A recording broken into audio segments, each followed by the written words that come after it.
y el día de hoy hacemos la transición para abordar un tema de interés general. Tiene que ver con esos traumas o esas emociones que pueden llegar a vivir las personas que han sido privadas de libertad en algún momento de su vida. Siempre se dice que hay un antes y un después, pero ¿cómo volver, entre comillas, a una vida normal?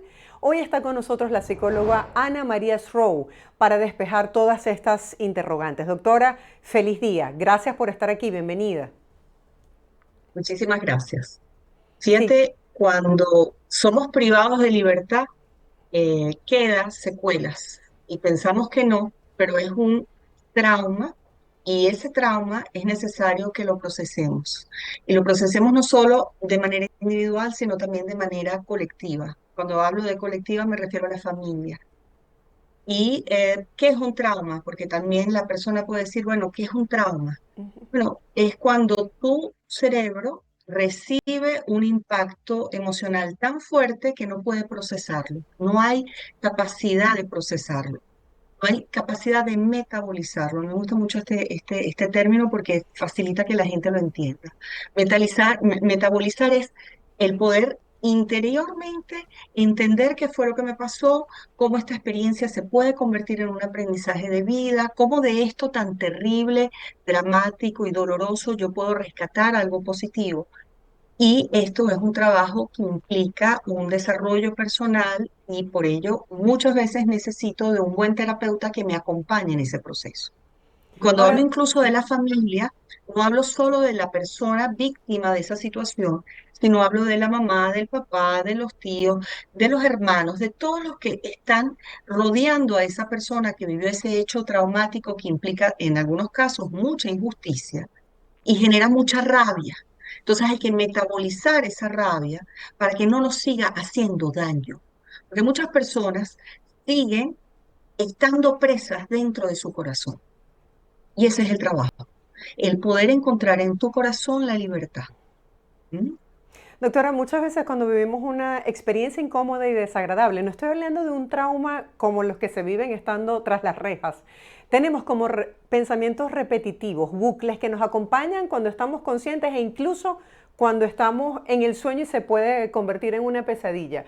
¿Cómo transitar por esas emociones ya cuando se convierte en un trauma, que hay ira, que hay impotencia, que hay dolor? ¿Cómo se logra vivir con eso?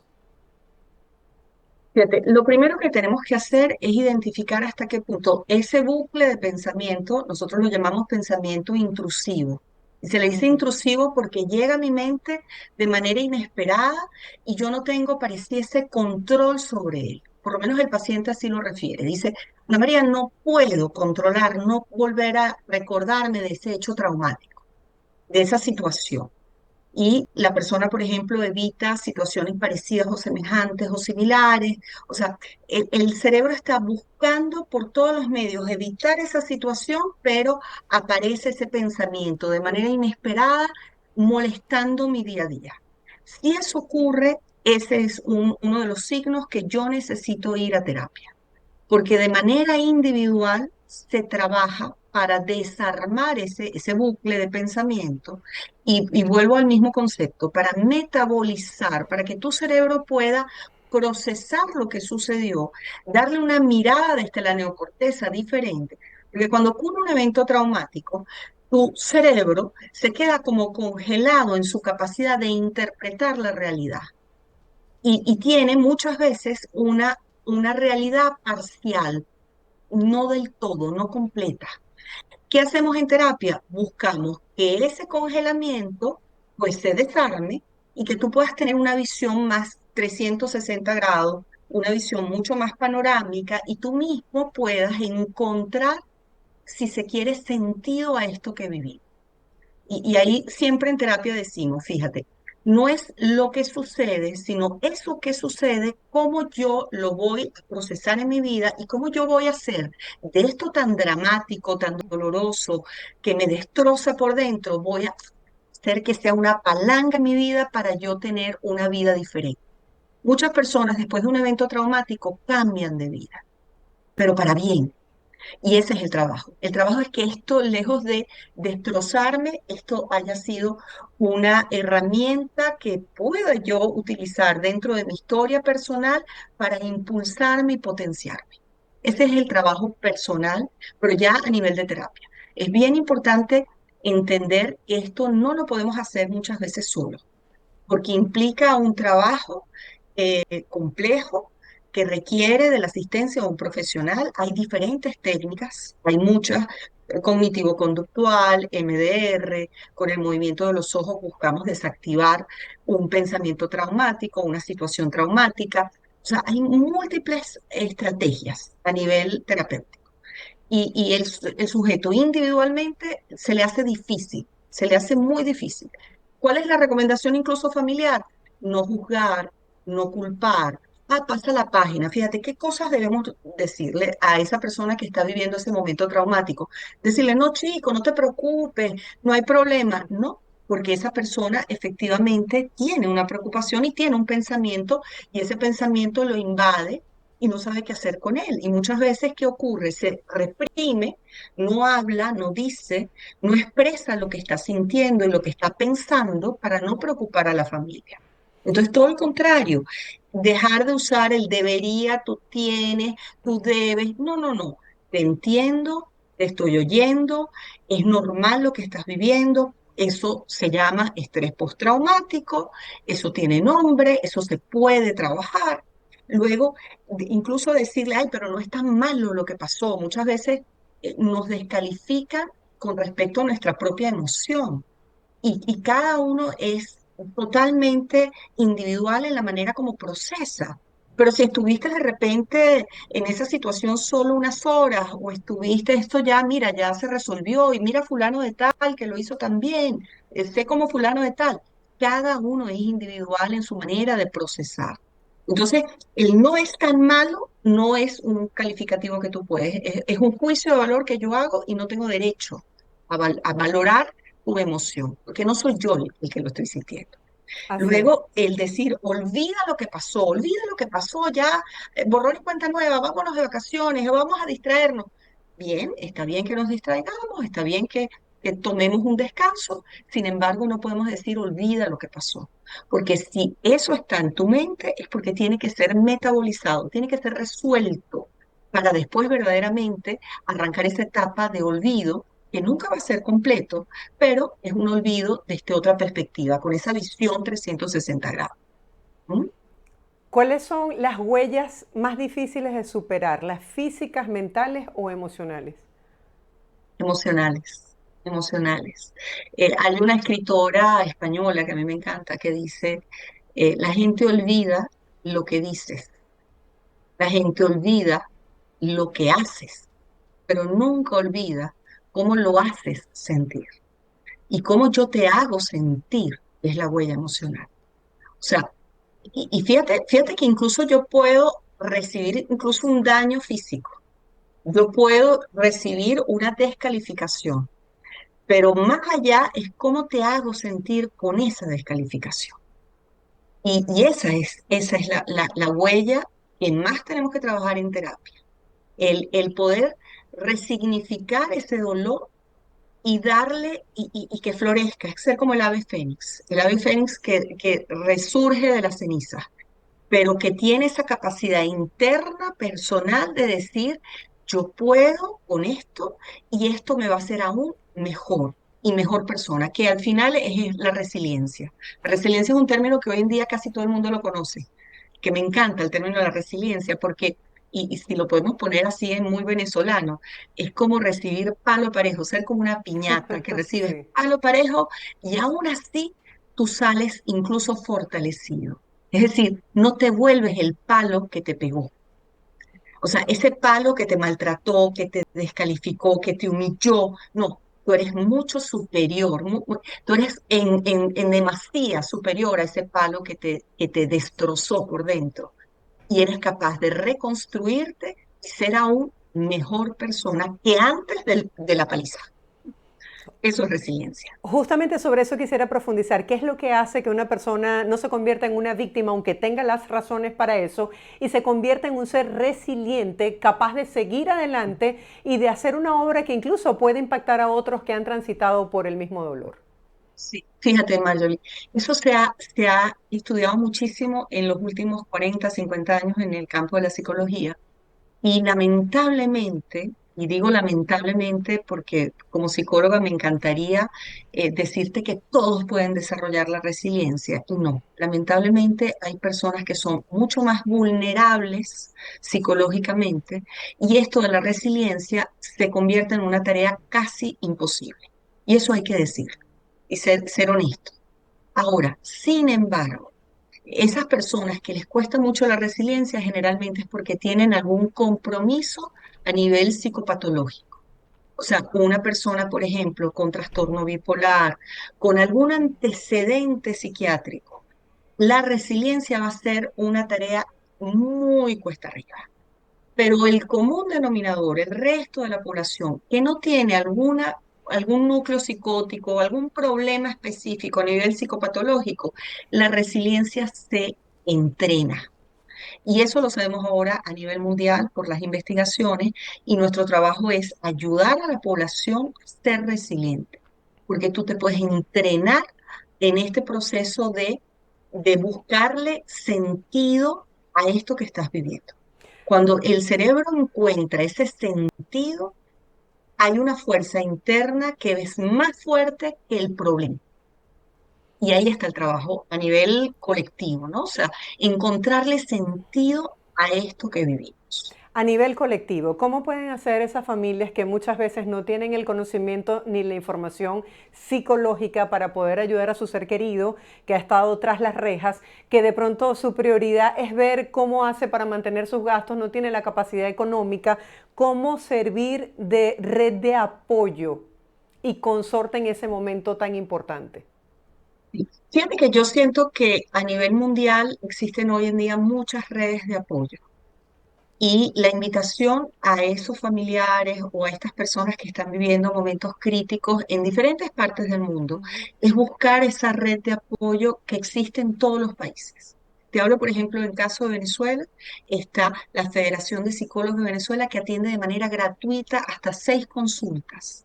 Y hay un grupo de psicólogos a nivel mundial, porque se trabaja incluso a nivel online, que asiste a cualquier persona que requiera algún tipo de atención.